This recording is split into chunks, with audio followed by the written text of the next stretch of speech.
I'd like to welcome everyone to our first presentation of our MGOI Winter Workshop webinar series. Before we begin, I would like to acknowledge the land from where I'm speaking that is rich in the history and traditions of many First Nations and Métis, including the Haudenosaunee and Anishinaabe nations. This territory, governed by the Upper Canada Treaties, is within the lands governed or protected by the Dish with One Spoon Wampum Agreement and adjacent to the Haldeman Tract. As gardeners, we gather on these treaty lands, recognizing our responsibility to honor, respect, and protect this land, its waters, plants, and animals, and we acknowledge its traditional custodians. So many of you have probably heard Darrell's presentations before, and I'm sure you're as excited as I am for tonight's feature. Most of us know he's with the Niagara Parks, Botanical Gardens, and School of Hort, responsible for all the woody things there, and also the third-year internship program. And he has received a teaching award for which I'm not surprised. I have attended 2 of the summer workshops, and he's pretty amazing. His obvious passion for teaching is, it's so impressive. He's going to present part 1 of the history of the plant kingdom, which is a topic I'm very fascinated with. And I'm really so pleased that he has agreed to share this with us.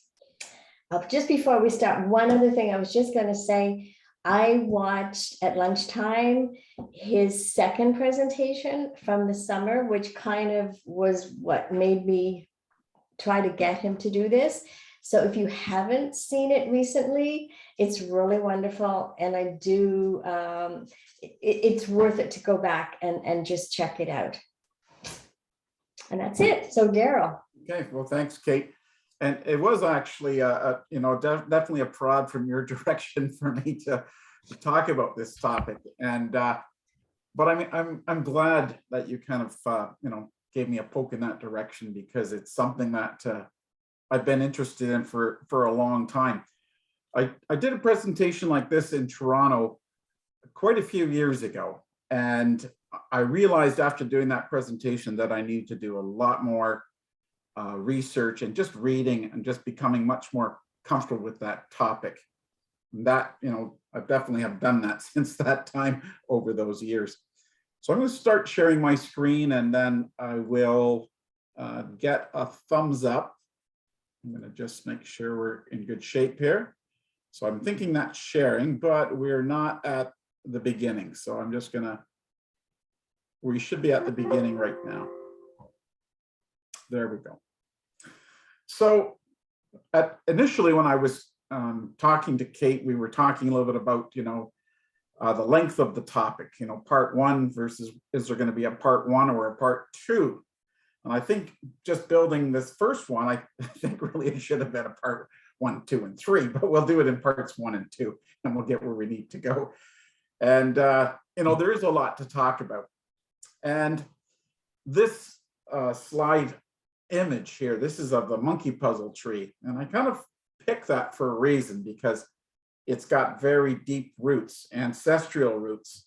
And it certainly is a plant that's with us today, but it's been on this planet for a very, very long time.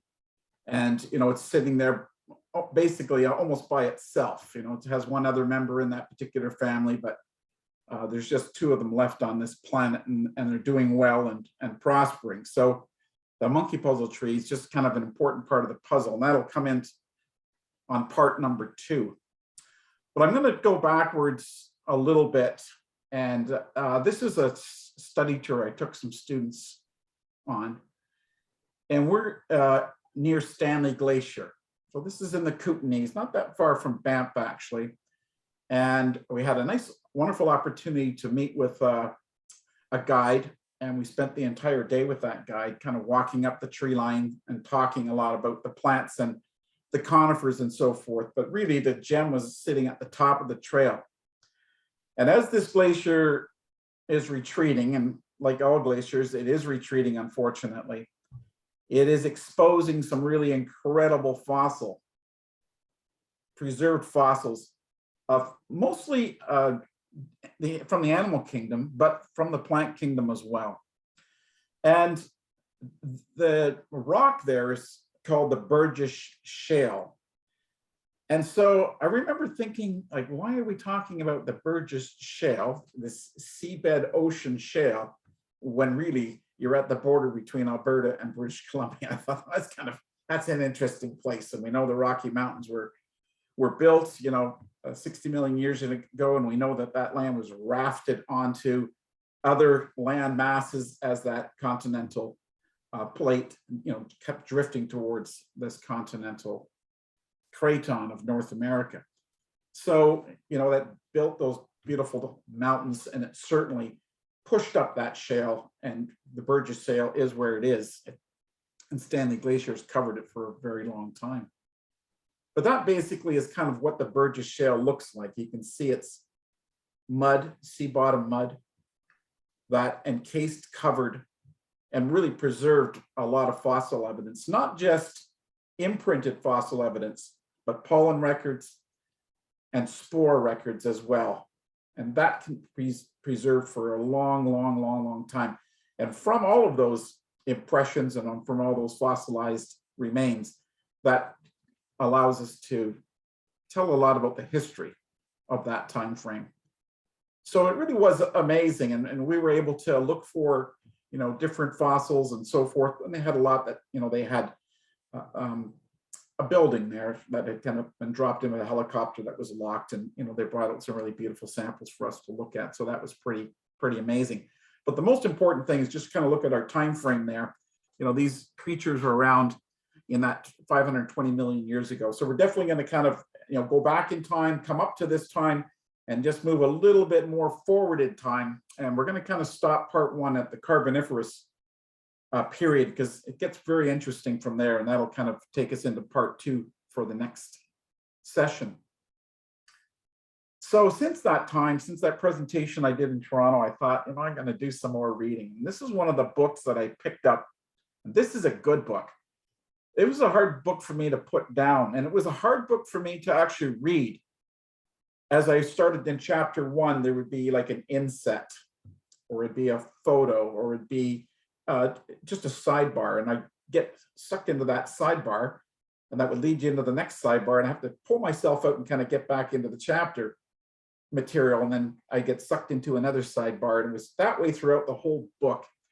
So if you're very interested in geology and rock formations in Canada, it's really a great book. It'd be a good gift for somebody that's interested in geology.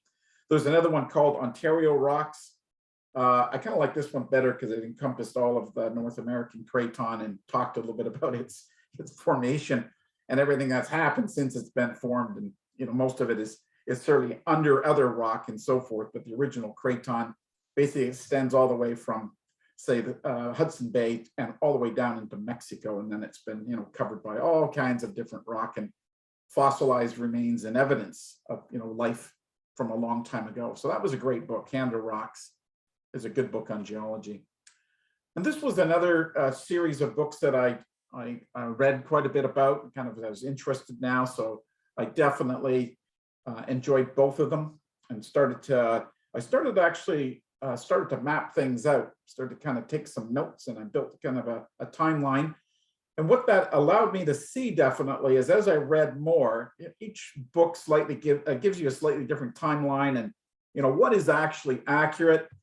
So what I tried to do, I went back into those notes. I kind of did a little bit more digging, and I've kind of averaged out, what I could see those timelines to be. So everybody has a slight different take on those timelines, but two other great books. The Evolution of Plants is really perfect, and certainly The Emerald Planet is another great book. So you can kind of see the authors there, and if you have the recording, then you can kind of look at those again and try to obtain those books and try to read those books. They're really good. All right, so I'm going to say this. This is kind of the timelines that we're dealing with today. I'm just going to click off. I have a little subscreen here. Hopefully that doesn't do. There we go. That got rid of that subscreen. Okay. So I want to start about, pre 2.5 billion years, but I'm not going to spend too much time there at all, really. We're going to start to focus on 2.5 billion years. Those Precambrian times, they really were very, very lengthy if you look at them. And then we can definitely see that, there's a section of time that's called the boring billion from 1.8 to 0.8 billion years ago. Not boring at all, lots going on. But compared to maybe the volatility of some of those previous times, maybe that's why they call it the boring billion, but there's a lot happening there.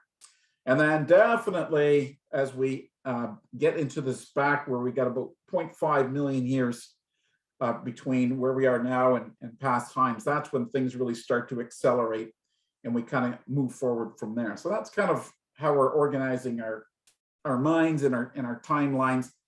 And definitely what I find very difficult is to find a timeline that's compact enough that we could see. And so I kind of look, and this is a good one. It does a very, very good job. And we're going to spend quite a bit of our time here thinking a little bit about, how our plants really started. And, this is really a discussion about bacteria more than anything else, and our changing climate, and certainly our changing environment, our atmosphere. And then we're going to spend some time over here. We're into the Cambrian era, and we're going to kind of move up until we just start the Carboniferous period. And that's kind of where we're taking maybe the back third of our presentation is in this timeline over here from this 541 million years ago until we see the start of the Carboniferous era at 358 million years ago. That's kind of where we're going to be. So we're going to stay out of this era over here and really kind of focus on the Proterozoic era. That's kind of where we're going to go. And Paleo just means ancient, and Meso means middle, and Neo means new. So that's kind of the era that we're going to spend some time in today. And all I did was just pull out those three sections so that we could see them a little bit better. And then I'll reference them in today's talk. And also, as we move into this era, I'll reference, the top of that geological timeline. So here's the Ministry of Silly Walks from Monty Python, but I thought it would be a good geological time to look at the clock because we are going to have a little bit more than an hour together here, but really what we're going to try to do is, talk about 2 billion years in time. So I would say we've got some ground to cover. So, and maybe that is a bit silly to only spend an hour talking about it, but I thought that was an appropriate image there. So what we're going to do is we're really kind of focusing initially right in here, right in this time frame here, 2.5 billion to 1.6 billion years ago. So the theories that we're going to kind of present today, they really didn't become accepted until the 1900s, early 1900s. And some of the theories really didn't get accepted until 1980 and even in more recent time frames. So it's interesting. And you have to understand when some of the people presented these postulations that they had, these theories that they had, it didn't necessarily go over. It kind of sometimes went over like a lead ship, and it didn't go over very well. Just like Alfred Wegener when he talked a little bit about continental drift, those types of things, and Clete Baxter when he talked about plant communication and all that kind of stuff. They were quite put back, they were ridiculed, and after the fact, in some cases, those postulations, those theories became well accepted. And so this gentleman here, back in the 1800s as a young student, he really was the first person to kind of talk about chloroplasts and deciding what was the origins of chloroplasts. And that's important because chloroplasts were a big, major, if not the most significant stepping stones between bacteria and the initial forms of plant life. And so his focus on chloroplasts, and when he brought those ideas forward, they weren't really that well accepted. And so we kind of move forward from there. This lady, I've definitely read a lot of her literature and her papers as well. Lynn Margulis.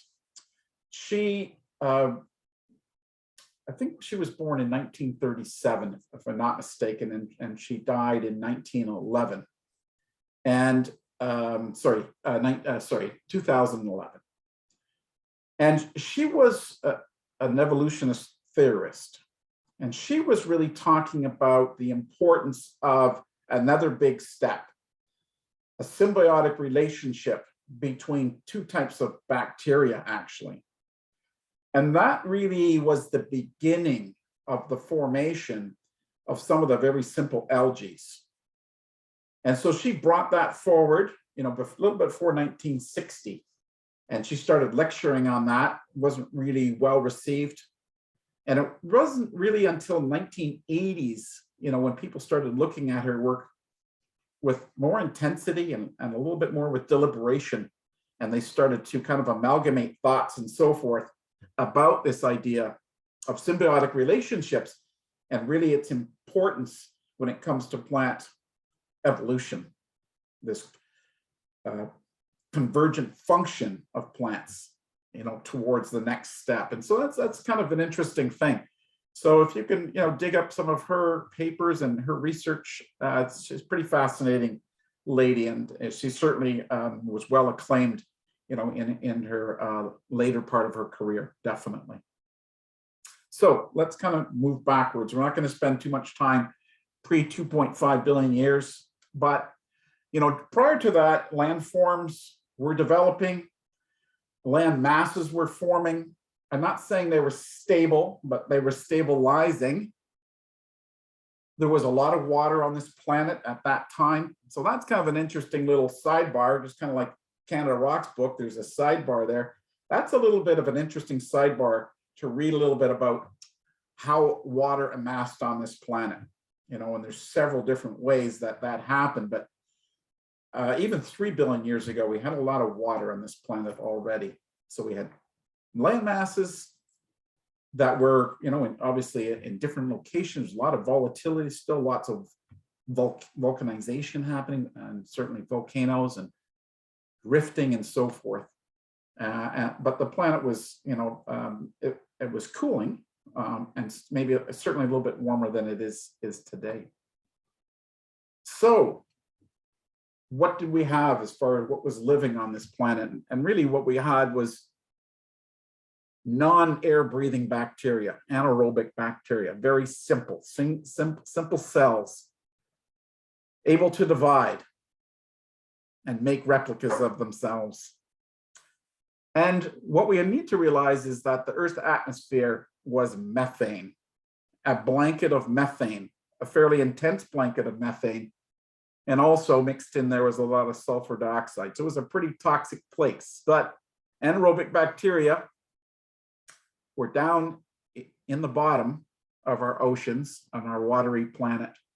And they were living down there. So the methane, the sulfur dioxide really doesn't bother them. They love the sulfur, but they really weren't bothered by the methane. And so where they lived and where they still live today is at the bottom of the ocean, these anaerobic sulfur-eating anaerobic bacteria. So definitely as we start to move forward a little bit, lands are stabilizing, the bacteria are changing, and our methane atmosphere is going to start to change as well as we start to go.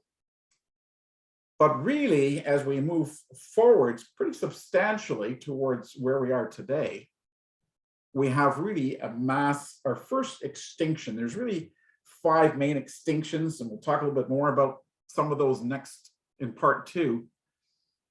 And this is really the first one. It's not even included in the 5 extinctions. It really should say 6 extinctions, and I'm not sure why it's not included in some literature. But this is really the first massive extinction. Maybe the reason why it's not acclaimed as one of those 5 major extinctions is because there was very few entities on this planet, just some bacteria, modified bacteria, close relatives that are modifying from each other. And that's what became extinct. 99% of them became extinct, leaving only 1% of these bacteria that remained alive. And this icy period lasted, some books say, and papers say 400 million years, some say 300. So it's around, it's a long time. So not very much survived during that period of time. And then we're going to progress into this boring billion, and it wasn't boring. Lots happened during that time. 2 continental masses of land formed, 2 supercontinents formed and split apart during that time. And certainly a lot of things, the stage was being set, for plants to really start to develop. So kind of let's go back and kind of look at some of these simple anaerobic bacteria that existed, at the bottom of the ocean. And so as we had rifting, we had lots of thermal hot spots, and we definitely have these thermal plumes, and they exist today, and those same bacteria are thriving down there. It's dark, it's cold, surrounding water is cold, those hot spots are quite warm actually. And those anaerobic bacteria are using sulfur products. That's what they're consuming. They're consuming different minerals that are coming out of those hot springs and different sulfur compounds. That's kind of what they're consuming. And they're able to survive off of that. And their byproducts they're not a gaseous byproduct. So the sulfur dioxide is one of the byproducts, and that is a volatile product. So there is a gas that's being formed there. And they are able to replicate just simple division, but they certainly can't go very far afield. They got to stay close to that plume, or they won't be able to survive. So from those anaerobic bacteria, what they're looking at a transformation, some type of genetic modification. And some of those anaerobic bacteria developed a different pigment within themselves, within that cell wall. And that was good. That allowed these to leave the depths of that water, the deeper depths that were dark and black and no sunlight penetration. And these bacteria then could absorb sunlight and use sunlight for energy. But because of their pigmentation, they used a different spectrum of light. So they used the infrared spectrum of light. But they were still interested in sulfides and sulfur compounds as their food source. And so we started to produce different byproducts, and that's important. So you can see the production of hydrogen. Hydrogen is, a very, very, very common element in the universe, the most common element in the universe. And we now have something on the planet Earth that's developing hydrogen. And so we start to have a new group of anaerobic bacteria. Because they're using sunlight, we're going to classify them as phototrophs. And they're going to be able to definitely carry on their life cycle. They're going to be able to replicate. They're able to create energy from that sunlight. And they can produce different byproducts from their metabolic processes. And that's the way it goes. But here's something that's important, this bacterial conjunction. And that's something that allows bacteria to diversify. It's a process where just by touching, these bacteria are touching, that they are able to transfer some genetic information from one to the other, just through direct contact. And bacteria today can do the same thing. And so we have an exporter, and we have it's going to import that genetic material into another cell. And that's kind of it, and it's as you can see, once with that donor, once the recipient and the donor touch, and we have the recipient receiving information from the donor, when they link, that's one thing. When they delink, they now have the genetics from one and the other, and they start to replicate. And that gives them the diversity, and that allows things to diversify. So that's a natural bacterial process, that's happening today, and it happened way back then. Because now of genetic diversity, and we can, definitely as this COVID strain is here, you can see the diversity because they replicate so fast, you can get these diverse beings very, very quickly. Over time, we have a brand new entity on there. Instead of that purple pigment, it's going to have some green pigment, and that's really important. Once we have a green pigment within the single wall cell of a bacteria, it's able to absorb different wavelengths of light. And it starts to look at replicating itself much more efficiently. It's a lot more efficient, and its numbers can really increase dramatically. So here we now have an anaerobic phototrophic bacteria. It's absorbing different wavelength of light. It's in that red and the blue spectrum, and it's way more efficient. So that's interesting. And so what we now have is a cyanobacteria, and they're multiplying. And what they're using is they're using carbon dioxide, and they're using water, just like plants do. But now what it's starting to release, it's starting to release oxygen. And that's kind of a key component, this oxygen release. That's the start of something brand new. And we have an atmosphere that's methane, and we have an atmosphere that's sulfur dioxide. So initially, a little bit of addition of oxygen is not a big thing. It's not that critical. It's not really affecting that type of atmosphere. It will, once oxygen continues to be produced, and it can't be absorbed, or it can't be combined with other compounds or elements. And that's when it becomes problematic for this bacteria. So this bacteria producing oxygen really was its nemesis. So what it's producing will become very toxic to its system as that intensity of oxygen increases over time. So we know that bacteria can replicate, and conditions are great, especially in a warm condition. A bacteria can replicate certainly within 20 minutes in the right climate zone. So I'm not saying they replicated in 20 minutes back then. Who knows what the conditions are? The important thing to remember is they're multiplying, and they're multiplying fairly easily and efficiently. So this cyanobacteria, this blue-green algae, it was very successful. They were there 3 billion years ago, and they're still here today. That's a pretty successful entity. We've had 5, 6 really periods of extinction, and it's still with us today. So they can live in all kinds of conditions. And the other thing about bacteria is they can become dormant. They can build an extra thick, they have a single cell wall, but they can thicken that.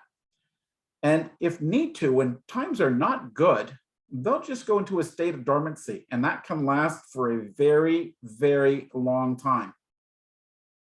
So that's one mechanism that they can use to survive, for a short period of time. I'm not saying 300 million years, but I'm saying for a good block of time when the environment's not perfect, they can hang out, and they can thicken up, and they can go into a dormant state. Plus, they're pretty adaptable. Hot climates, cold climates, low light, high light. Their replication cycle might slow down a bit, but it's still happening in those really harsh environments. So a little before 2.5 billion years, we started to have a very large influx of oxygen. So oxygen is usually 2 molecules of oxygen. It's usually O2 as it hangs out there in its stable form, O2. And it's volatile. It's a very volatile chemical. And it always wants to bond onto something, join something. So what we need to understand is that's kind of where we are in our timeline. So we are starting to have increased oxygen. And this massive oxygen extinction period is starting. It's underway. And that's kind of where we need to go. So we're going to go, well forward in time and not too far from where we are in present day 2022. And I read a little bit about William Burt. I read about him in a book, and I thought, who is William Burt? And he was quite an entrepreneur, had a lot of diversity in his background and what he did throughout his career. And he was just interested in using compasses and the magnetic field and all that. He was an inventor. He invented quite a few different things. When you look up a little bit more about him, you'll see that he did invent quite a few things. But he was asked to do some surveying in the Michigan Peninsula. And what he's discovered is that his compass, no matter in what direction he faced, his compass needle always pointed in one direction. So what they were looking for was, copper, actually. And what he discovered was massive deposits of iron. And when you look at, a city like Duluth, why do we have an iron smelter in Sault Ste. Marie on the other side of Lake Superior? It's there for a reason. And that entire area of Ontario, especially at the tail end of Ontario, as we go around to Thunder Bay and then working our way down into Wisconsin, Minnesota, and northern Michigan, it's a deposit of iron ore like no tomorrow. Very, very high percentage of the rock is iron. Usually the world rock collectively maybe is 7% iron, but in that area, it is very, very high percentage of iron. And if you drive through that area just south of Duluth there, you want the iron ore mines there and the large boats that can't ply our Great Lakes here, that can only ply the upper Great Lakes there, they're transporting a lot of iron ore and we're processing that to make the steel that we do today. So that's kind of interesting. But that person really discovered kind of the fossil evidence of the oxygen extinction event. So that's kind of an interesting thing. So this is a rock that is not from that area. And I put that in here for a reason, because I wanted to say to you that this is rock from Australia. So what they're finding in rock that is of the same age, they're finding the exact same red banded iron deposits, this alternating band of really oxidized minerals, and then a band of chert. It's more shale, it's darker, it's blacker. And then we see other, that alternating band that continues. And we find that throughout our planet over here. And the rock, when they age that rock, is all the same. So that red banded iron deposit really is kind of evidence of kind of where we're going with this discussion. And that's a nice piece that's polished. And you could definitely see the alternating bands. And what they're finding throughout globally is that when they are looking at a very thick band, there tends to be at the in one portion of this extinction period that the rock is all the same age and it's a very, very thick band of red. So that's, that's kind of interesting. So these rocks were formed between that 2.4 and 1.8 billion years. And that's that period of extinction that we're talking about. And that's just a picture of where we are finding those rocks. And yes, we had, these continent formations in very different positions back then. And they certainly, weren't looking, these are the initial cratons that make up, the continents that we have today. These are granite craton formations, and they would have looked very, very different. But we know that collectively, there was a lot going on during that period of time. So what we need to think about is what caused that banding. And really what it was a fluctuation in oxygen. That's really what it was. It was a fluctuation in oxygen, but really when it comes down to it, it was a fluctuation of something else. It was a fluctuation of the population of bacteria that was producing oxygen. because oxygen was toxic. So the bacteria that was producing this oxygen at a certain point in time, their environment was toxic.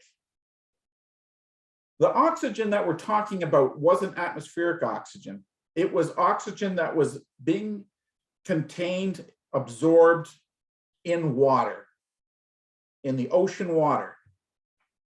And that ocean water was able to absorb a lot of oxygen, just like it does today. It absorbs a lot of carbon dioxide. It's the biggest carbon dioxide sink on our planet, and it absorbs a tremendous amount of oxygen. But there's only so much that it contained. What also happened is, as the water increased in oxygen content, the oxygen, which I said was very volatile, would definitely bond onto iron deposits, and it would oxidize. There's ferric oxide and there's ferrous oxide. And the rusty version is ferric oxide, and it would rust that, and that would settle down to the bottom over time and cause those red bands. When the oxygen levels became super toxic, algae died, and therefore no more oxygen. Oxygen levels went down. No more ferric oxide deposits being settled in, and you would end up with mud deposits, the chert deposits, the shale deposits, which are very, very dark. So oxygen levels would decrease. And like every cycle of life, oxygen levels decrease, bacteria levels again increase until it gets to a toxic point. Bacteria levels diminish, and we start to have this replicating banding of iron oxide and shale, and that's what's going to give us that banding. So that's just kind of interesting. So what they were postulating is definitely during this period of really high oxygen, our oceans would have been very, very red in color, rather than the blue that we think about from water. It would have been really a red mess and a toxic soup, and those bacteria then would die, and that continues. So that banding went on for a long, long time, millions and millions of years. And that's kind of is that story that I was just kind of telling you.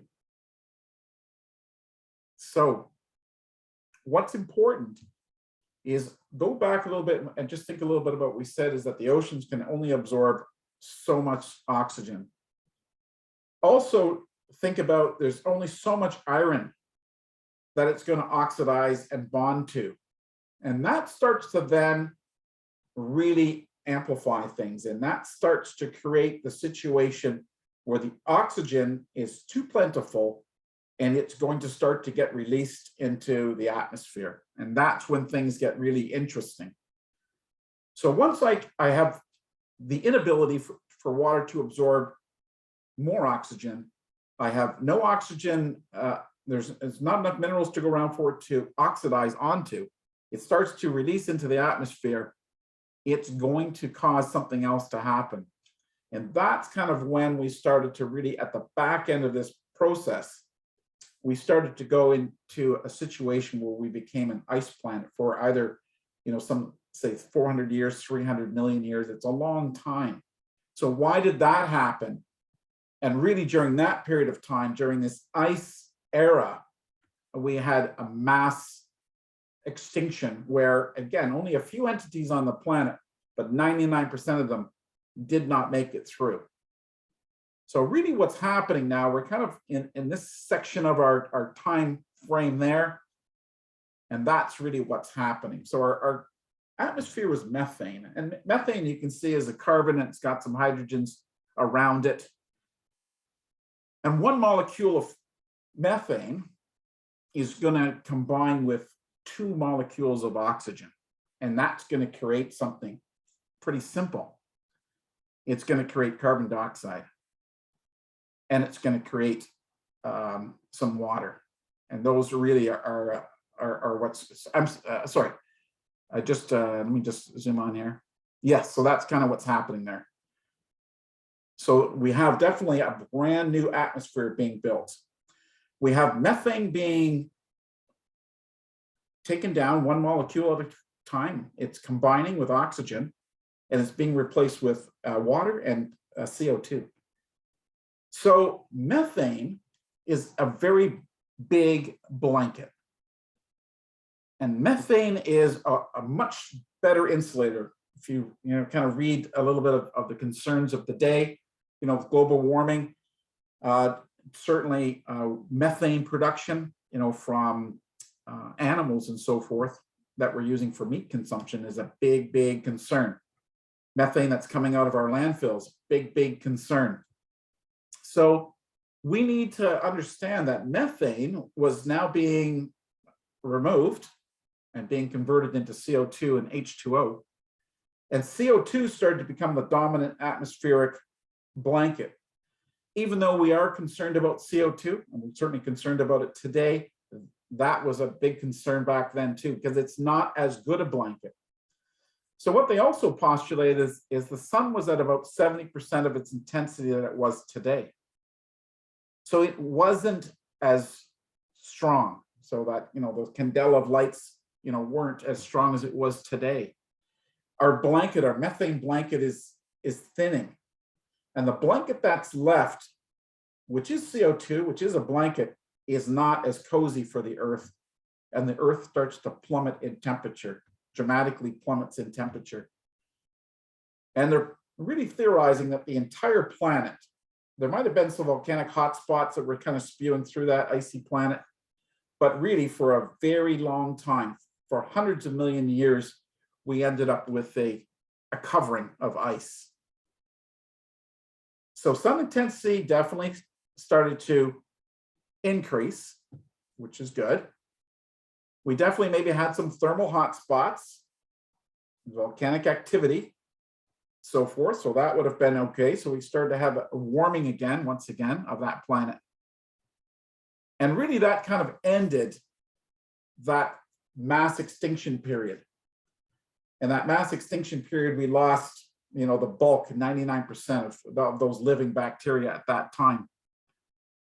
And that kind of brings us forward now into a brand new period of time. So we are leaving the pre-Cambrian and we're going into the Cambrian period. And yes, there's more extinctions in there. And I'm really I'm not going to talk about these two. I'm going to talk about those three in part 2, definitely.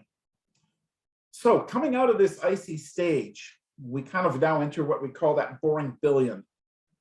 There's not too many living things, but those living things are what we have to start the building blocks of where we are today. And so those bacteria, those anaerobic bacteria, need to move forward. And they're going to definitely do some interesting genetic modifications. But when they look at fossil evidence, they don't think it's boring at all. Maybe why they say it's boring is there wasn't a lot of volcanic hotspot spot activities. Things developed fairly slowly. And things were actually fairly stable as far as climate and temperature and all that type of thing. Land masses started to amalgamate, the cratons, they started to form into supercontinents, and supercontinents cannot last forever. Underneath supercontinents, there's a lot of heat buildup. And eventually that heat buildup underneath that supercontinent starts to split them apart again. But during that time, we had Nuna that was formed, and that basically is kind of our cratons that we see today. We are part of this craton right here, the Laurentia craton. And you can then see once that Luna was pushed apart, another supercontinent, Rodinia, was formed. And that really was the start of the formation of the Appalachian mountain range. And that's kind of when North America and South America kind of tucked together. And we definitely know that, they were pushed apart. Pangaea was formed, and, we've had a few supercontinents since that time. But certainly lots of mountain building, lots of rafting, rafting of oceanic material rafting on to other continents and building mountain ranges as that rafting is happening. And we definitely had a changing atmosphere. We had an increase in oxygen levels. Our surface of our water became more oxygenated, of our oceans and so forth. And we definitely, our bacterial cycles were continuing. So those rocks in this picture here, they're in Ireland, and they were formed right in that time frame.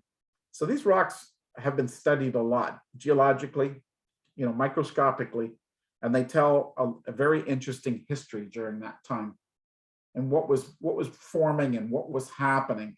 So that's why they're saying it really wasn't that boring at all. But here's one of the interesting things.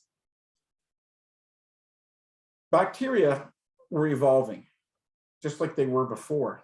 They can now survive higher oxygen levels because they've been definitely that pre-ice age, they were starting to survive higher oxygen levels, but now they're definitely replicating, they're modifying, and they can hang out in better oxygen levels.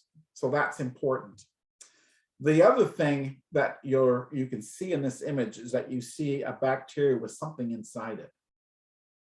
And so some bacteria became very predatory, and they started to consume other bacteria, these other photobacteria. So the predaceous bacteria, they could back off from being phototropic. And they, in turn, they could use the energy from the prey that they consumed. They could use that energy to feed themselves. So it became this symbiotic relationship. And I mentioned that the lady that I had talked about, and she was first hypothesizing this kind of in the late 1950s. And then it wasn't really even until the 1980s that people started to really pay attention to this. So what we started to see was a different behavior. We started to see a very different entity on the planet now. What we started to really see was the very, very beginning of a plant cell. What we had is an organelle within another organelle.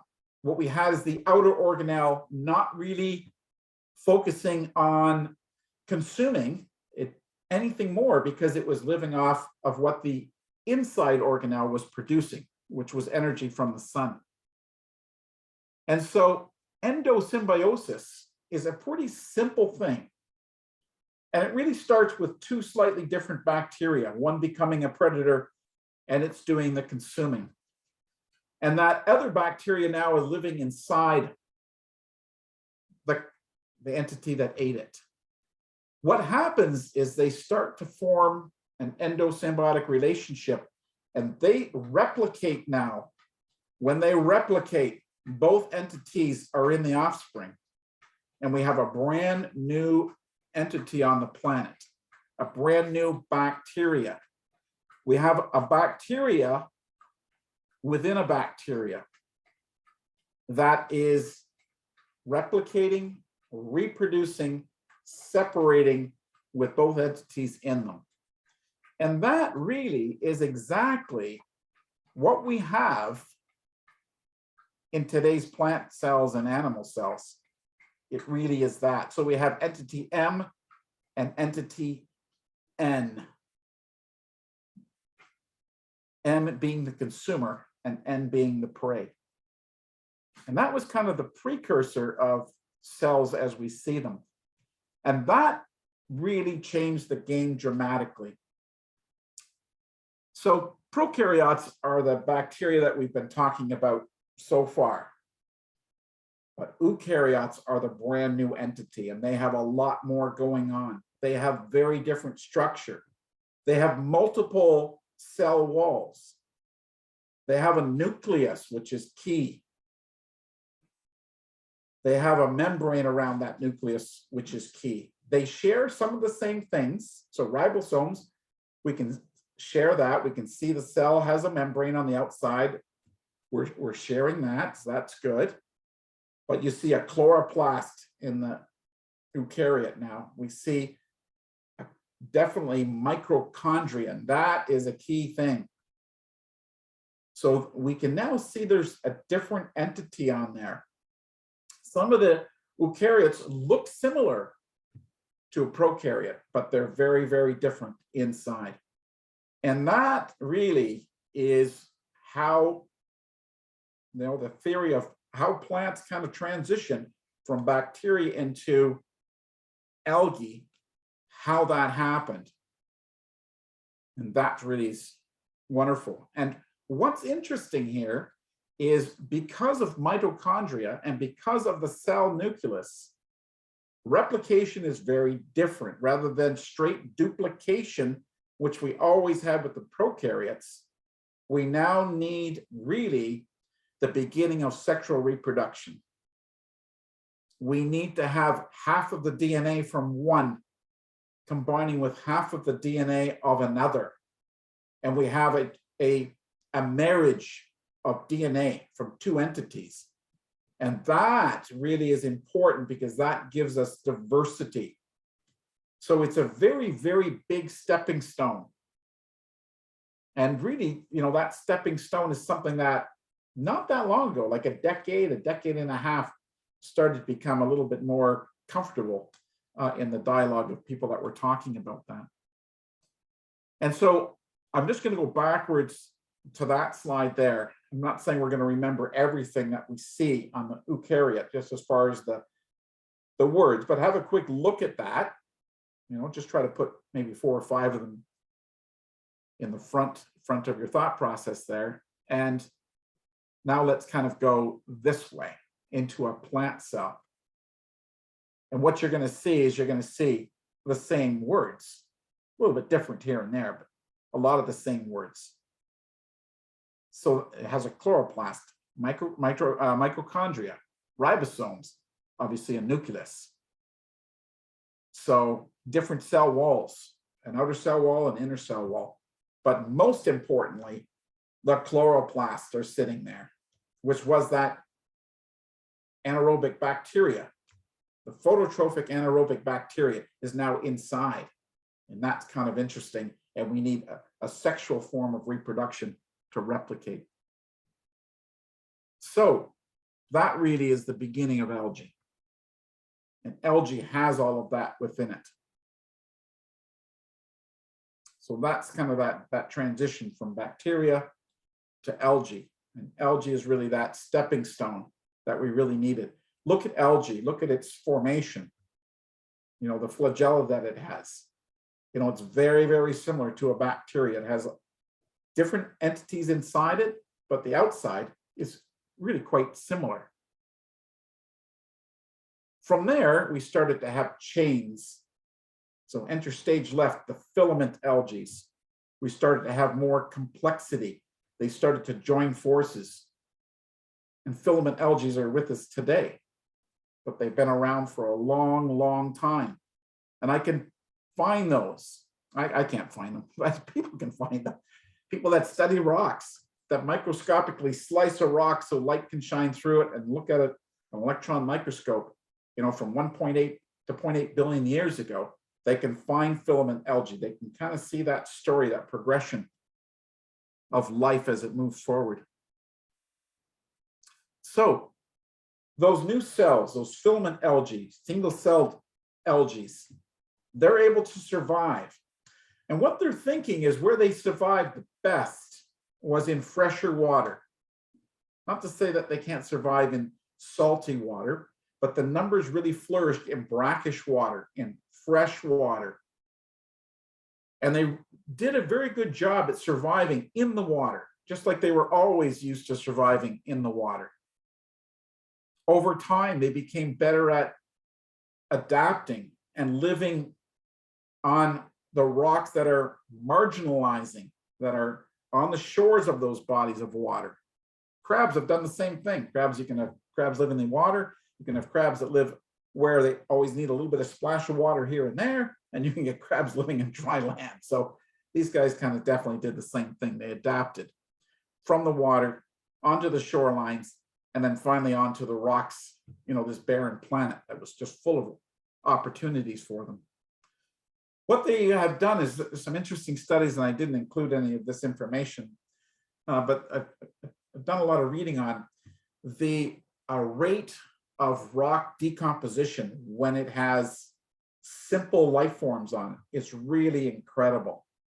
Just the amount of chemical erosion that happens when we have simple algae, really simple life forms. that encase a rock. And there's a lot of acids that are released, and they're feeding off of those mineral deposits that they're basically dissolving. But the rate of decomposition of rock is pretty incredible. So, that's how they can definitely tell the story, by looking at the rock at a microscopic level. There's a lot of things that they can tell. There's a lot of stories to tell. And so where we want to kind of definitely look at is, we want to look at these cladistic diagrams, always kind of looking for that common ancestor. And what I'll do next, part 2, I want to explain cladistic diagrams a little bit more. So right now, we're going to look at it very, very simply. And we're just going to look at a progression from left to right across the top there. And what we need to really look at is, there's the filament algae, which was that kind of symbiotic relationship between two types of bacteria, forming a single-celled algae and then a combination into a filament algae. Then we can kind of see the hornworts, and I'll talk about them just in a few minutes here. I'm going to talk a little bit about the precursors of mosses. So we're not really going to get too far beyond that in today's talk. But what I want you to realize is, we started to have plants right in this position right there that were developing spores for reproduction. That was a really big stepping stones. And these bryophytes, the hornworts, the mosses, liverworts, they are definitely entities that can release spores, and spores are tough. And plants on this planet are still releasing spores. We look at ferns as an example. And there's other plants that release spores in today's era. So, the ancestors of all of that, where we're going to go in part 2, are sitting over here in this cladistic diagram. So what we're moving forward now is, we're into a brand new era, Paleozoic era, and we're now starting at the Cambrian period of time. We're starting at about 541 million years ago. It's Burgess Shale time, up in the Stanley Glacier time. That's when it was created. And what we are looking at is, when we look at the fossil evidence, we can see what we now recognize as filament algae in that brackish, in that fresh water that would again be covered in sediment year after year after year, and definitely preserved so we can see it today. So what we need to realize is, there had to be some early plants with pretty simplistic ideas, but they're modifying, they're changing, and they're progressing. They're inhabiting new lands. Maybe initially they didn't have what we would qualify as a root system. They wouldn't have initially had a woody stem, but they're able to colonize, they're able to mass produce, they're able to cover, they're able to exude acids, they're able to modify their cells and adapt as they progress forward. So those new plants, an example, very early plant is one that we called Cooksonia. And there's plants today that look like Cooksonia. So the earlier evolutionary ancestors don't look very much different than plants that are very closely related that we have today. So we can find fossil evidence of Cooksonia. We can date that rock, and that tells us when that early life form would have been on this planet. And dating rock is a very precise science. There's some geological clocks in that rock that forms, and zirconium is one. Silicon is a bit like a clock as well in rock. And it's interesting when you look at what rock is made from. Most rock, interestingly enough, is made from oxygen. Oxygen forms a huge percentage of rock.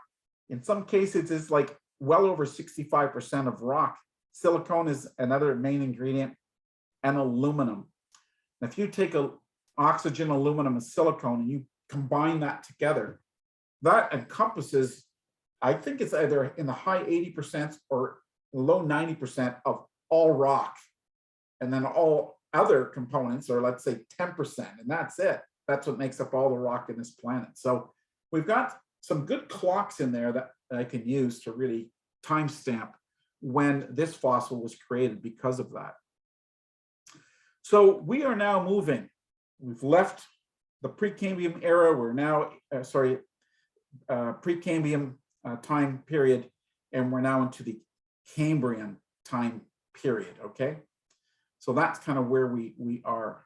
And so algae, you know, it's going to continue to form different relationships.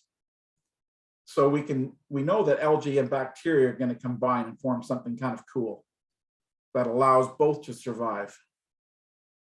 We know that algae is going to adapt and take on new forms. So here's a hornwort, this bryophyte.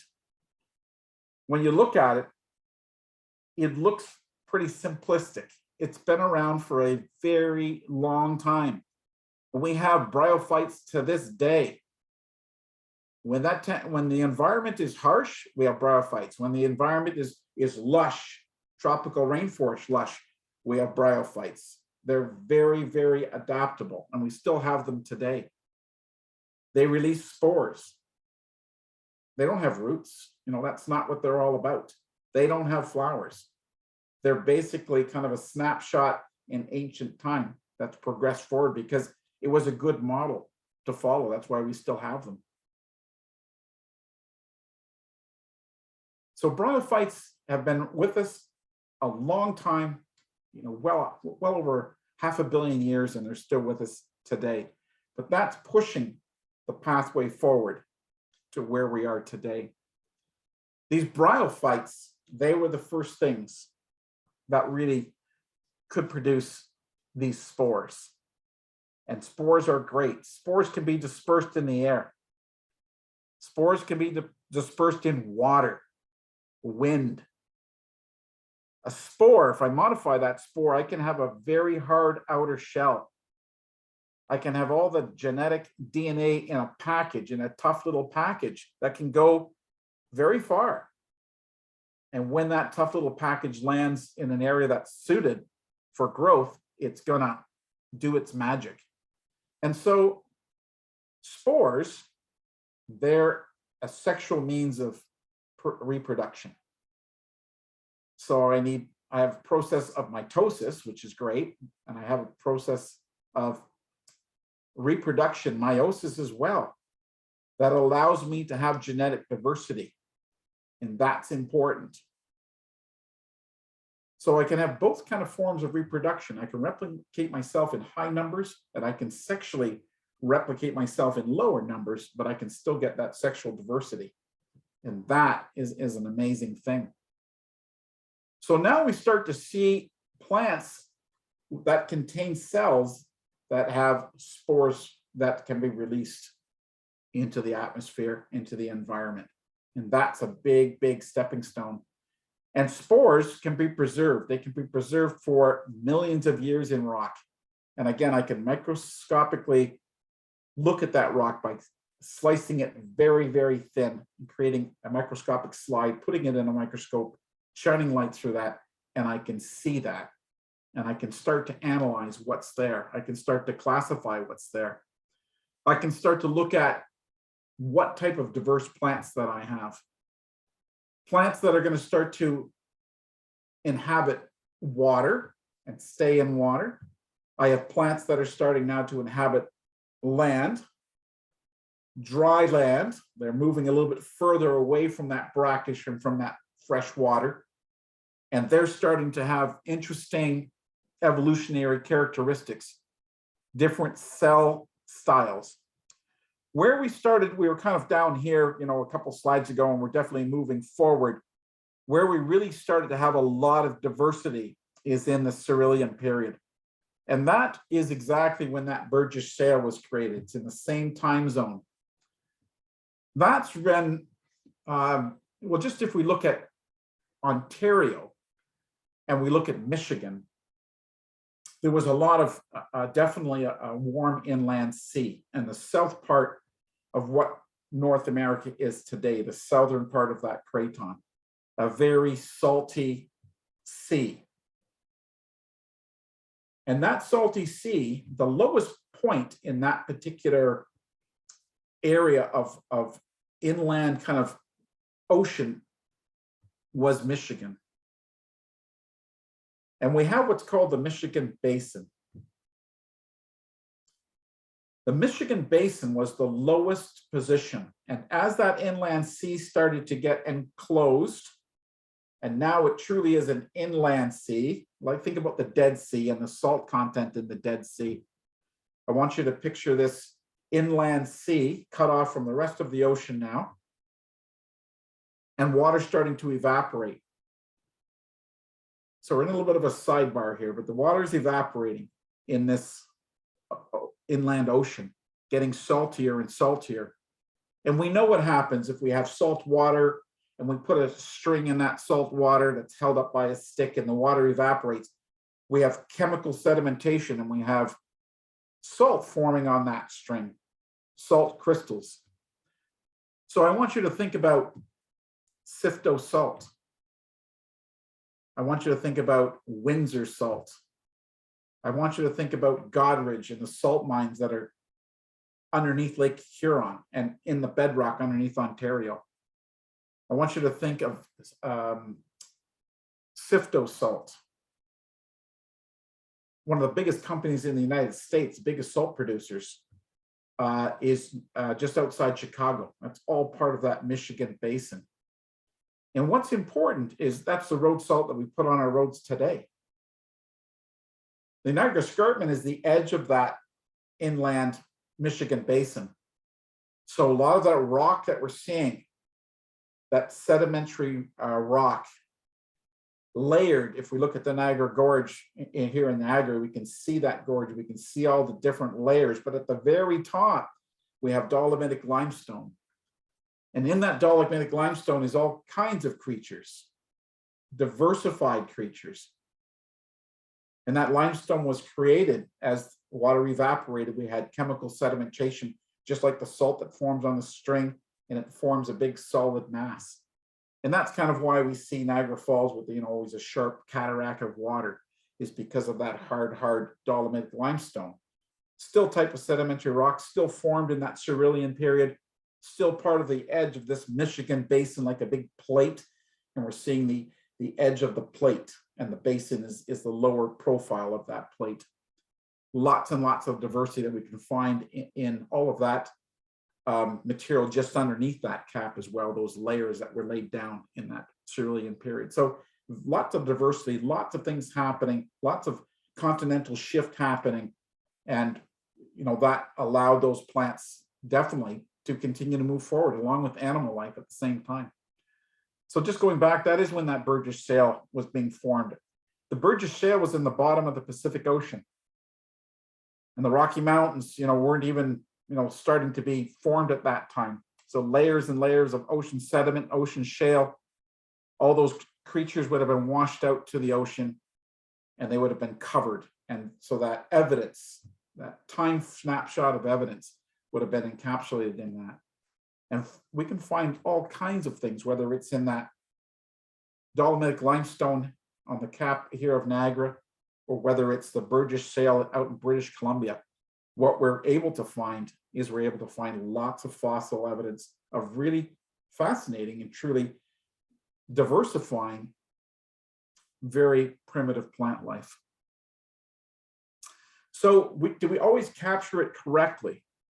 So this is an image and a hand drawing of what they proposed it looked like, of what they thought was a plant. But with further study, they realized we're a bit wrong. It's not a plant at all. So sometimes that can happen. And when we were in that Stanley Glacier area, and they opened up, that drop box, if you will, and showed us some really nice mounted fossils. A lot of them were from sea creatures. And a lot of them it was difficult to make them out. because, of maybe they were folded, or, the plate, as sediment came in, they weren't perfectly preserved. But when they pulled out a perfect one, it was like, wow, the detail was really, really amazing.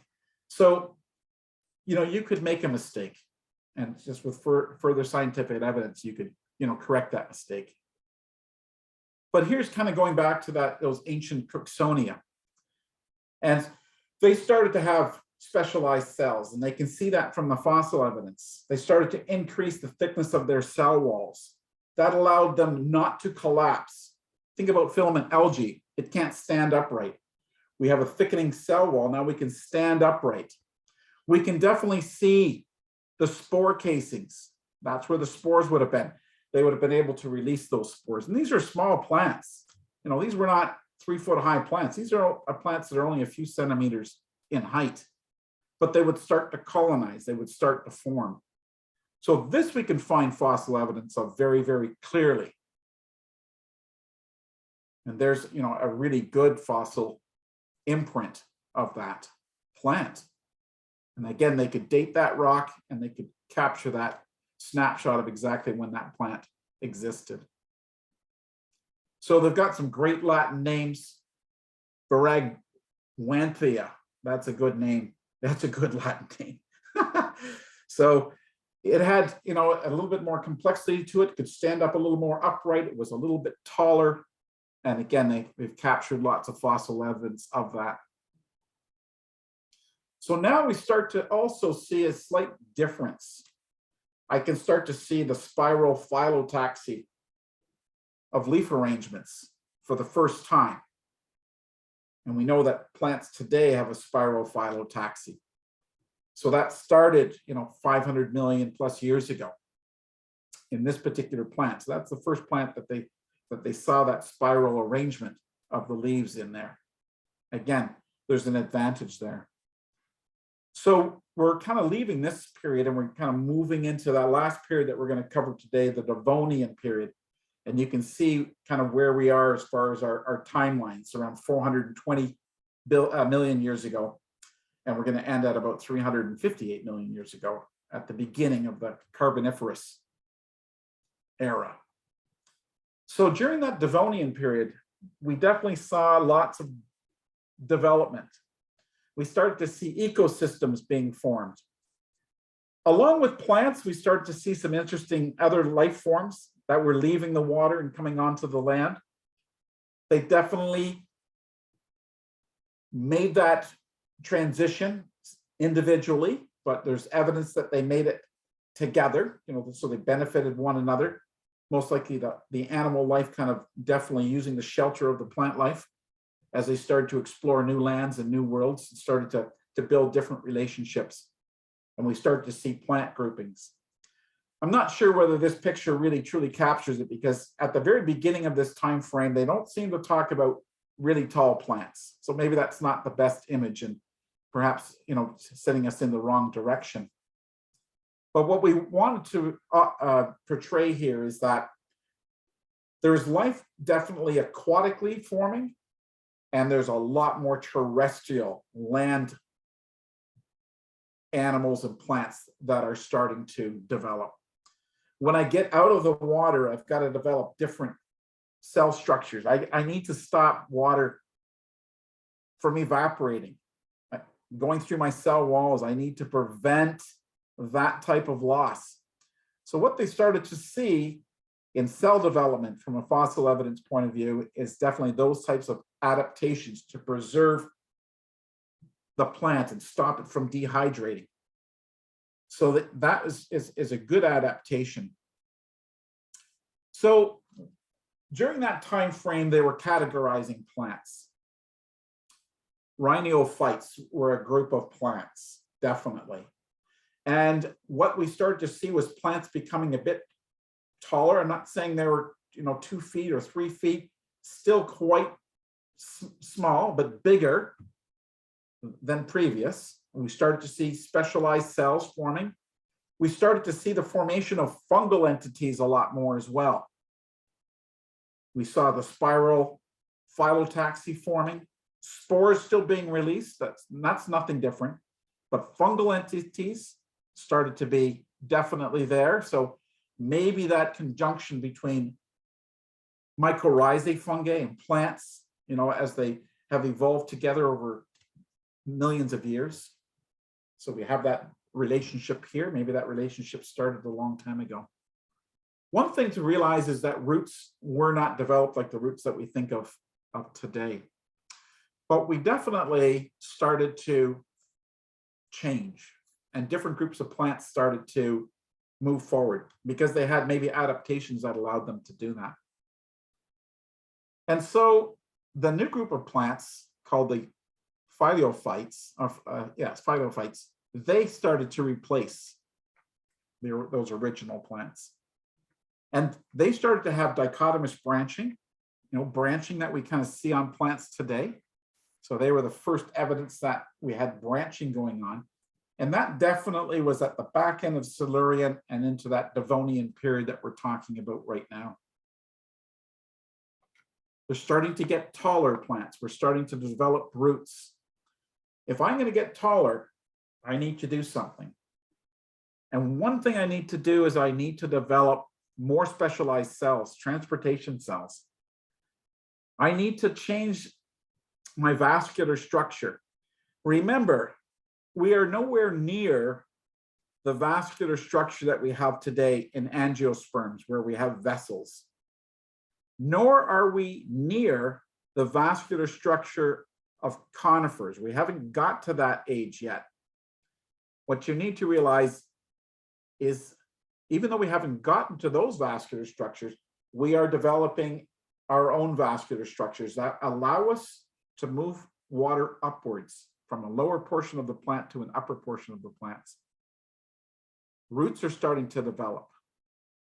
We're starting to develop woodier stems, not the wood structures that we're used to seeing today, but we are developing their version of woodier, sturdy stems, and that allows me to change my form.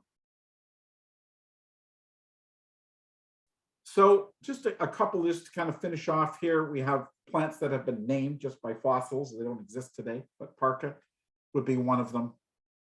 Rhynia is another one. And so, you know, I can see the fossil evidence. They've kind of postulated as to how that plant might look in reality, just based on those fossils. So now we start to have an adaptation. We're a little bit moving forward now in time in that Devonian period. And while that's happening, cells continue to modify, continue to change. And now we start to see not the stoma that we have today, but that idea. Cells that can open and close on the plant. Not saying it's at the bottom of the leaf, mostly it would be on the stem. You don't see, you know, true leaves in here. But we have the idea then of even guard cells that are helping to open and close. And that's really important. That's kind of shifting towards how we view plants today and how we know anatomically those plants are structured. So when we looked at that cladistic diagram, mosses were kind of maybe fourth or fifth step in. But the precursor for mosses would have potentially been this plant here, Orneophytum. And they had a swollen base, which mosses have today. And they had two or three other traits that mosses, I think, carried two of them forward, but lost maybe the third trait. And I can't remember that detail as to what that third trait is that mosses don't have today. But this definitely was a precursor for mosses, and mosses definitely are moving us forward in time.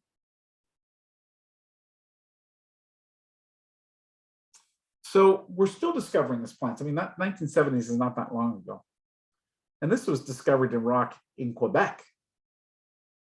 And the plant, they called it Renalia. And it just showed some interesting dichotomous branching patterns as well. And also from that same kind of time frame. And we're kind of leaving this presentation, we're kind of finishing off part one. So I thought I'd just put this in place here. I want you to kind of look at the name. Today's plant Chamaecyparis, you know, it shares that same prefix. Dendron is really the suffix that kind of presents itself as a tree. Sequoia dendron. So dendron is tree. And what we are looking at here is a very, very close ancestor to plants in the Carboniferous period. And when you look at that, just look at that image, kind of look at the form of that image with a single stem with an umbrella type top. And then I want you to kind of look at the next slide where we're into the Carboniferous period. That's kind of where part 2 is going to start. It's going to start right in there. You're going to find plants with a very, very similar type of look. Massive diversity, interesting land creatures, interesting sea creatures, very interesting plants. Extinction period coming up. That's going to kind of wipe out quite a bit of that. And we move forward from there through another extinction period and then a third one as well.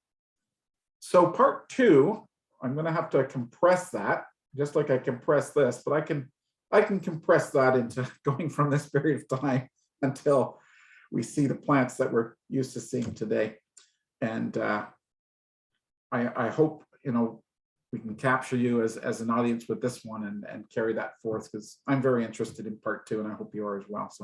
So I thank you very much for being here tonight, and we'll open it up. And if there's any questions, you know, I'll do my best to answer. But like I said, what I do is I do a lot of reading and try to capture that information on a topic I'm interested in and present it in a way, hopefully, that, you know, we can digest it in the snapshot of time that we have. So I'll leave it at that. Thanks very much.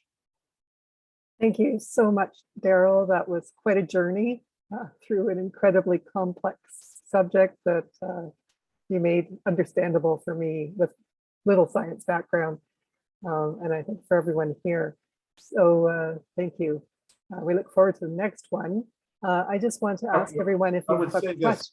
Yes, go ahead. It's not bedtime reading. You know, I've taken a lot of books when I go on holidays. I like to do a little reading on holidays, but it's like I'm also taking notes and reading the book, so maybe it's not a holiday book either.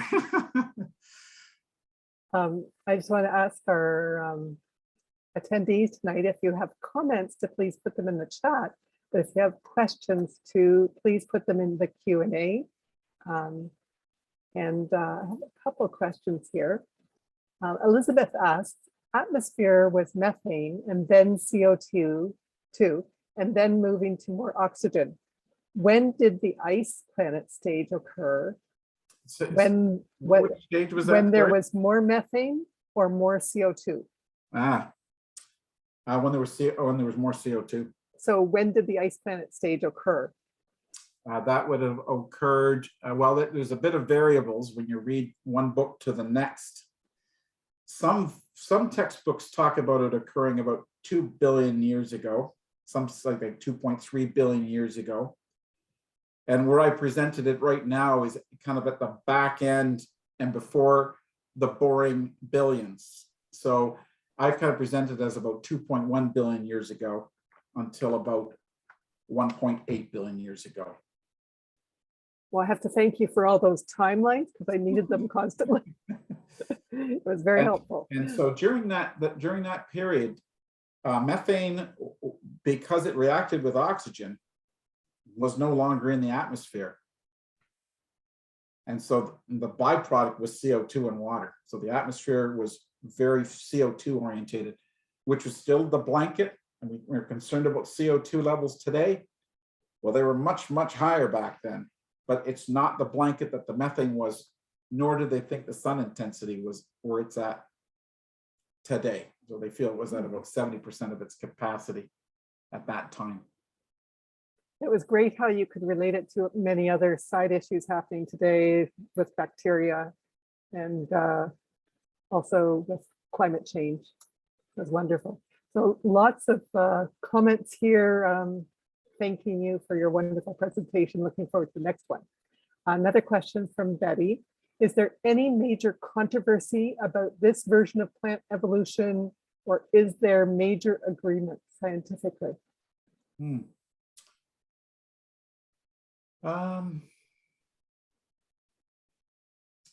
There's always, there's always different theories.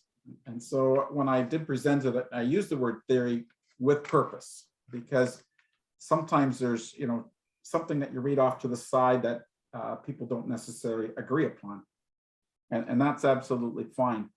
What I tried to present is what I thought is a consensus where people definitely are coming onto one page. And, I try to read books that are certainly a little bit more up to date. And some of them were a little bit older, but I also try to read some good scientific papers on that.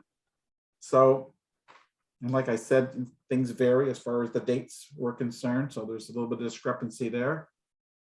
But I think with dating stone and dating rock, that's a pretty exact science.